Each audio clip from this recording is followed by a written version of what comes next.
परमेश्वर के धन्य नाम की महिमा हो।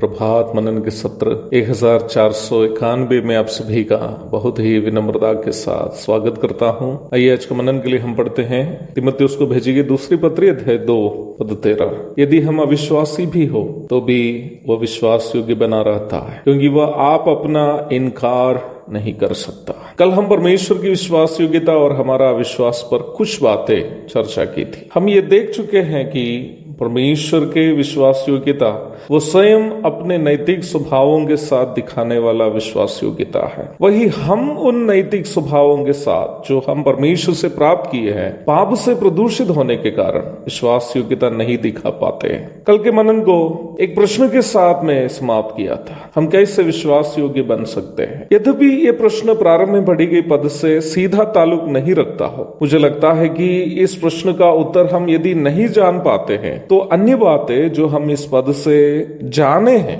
बेकार हो जाएगी, हमारे लिए कोई लाभ का नहीं होगा। विश्वास योग्य होने का प्राथमिक मतलब, जैसे कि मैंने पहले कहा था, उन नैतिक स्वभावों के साथ जो परमेश्वर से हम पाए हैं विश्वास योग्य होना है। इसके लिए मैं एक छोटा सा उदाहरण आपसे कहना चाहता हूँ। मान लीजिए कि हम अपना कोई मित्र से या परिवार के कोई सदस्य से झूठ बोले।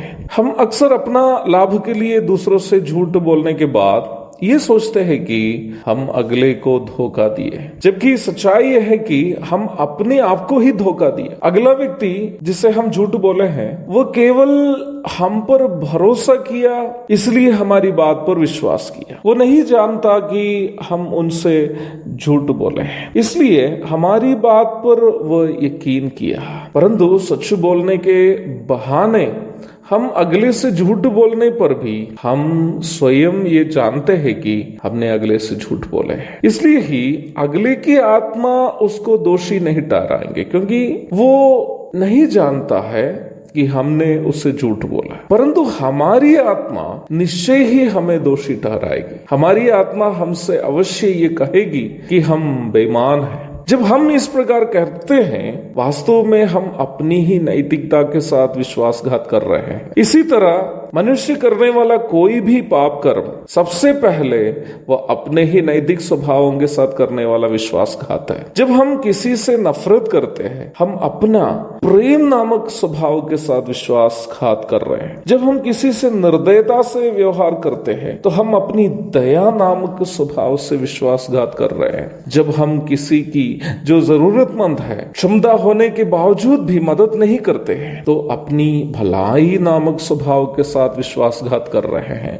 इस प्रकार मनुष्य करने वाला कोई भी पाप सबसे पहले वह अपने ही नैतिक स्वभावों के साथ करने वाला विश्वासघात है। और हम अपने नैतिक स्वभावों को परमेश्वर से प्राप्त किए हुए होने के कारण जब हम अपने नैतिक स्वभावों के साथ विश्वासघात करते हैं तो वो काम परमेश्वर के खिलाफ हम करने वाले पाप बन जाते हैं।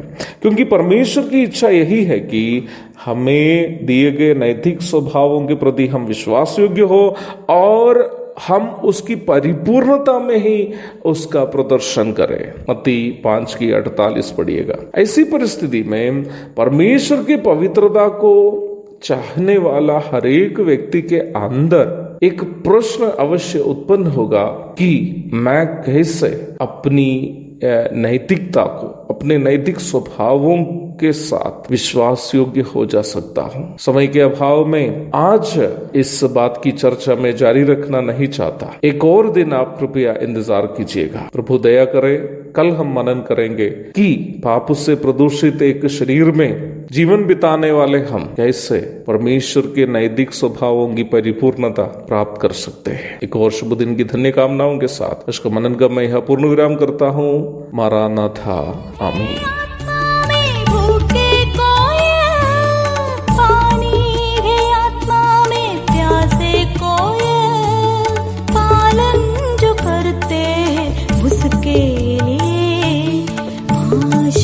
पाने का साधन है ये है वचन, प्यारा वचन ईश्वर।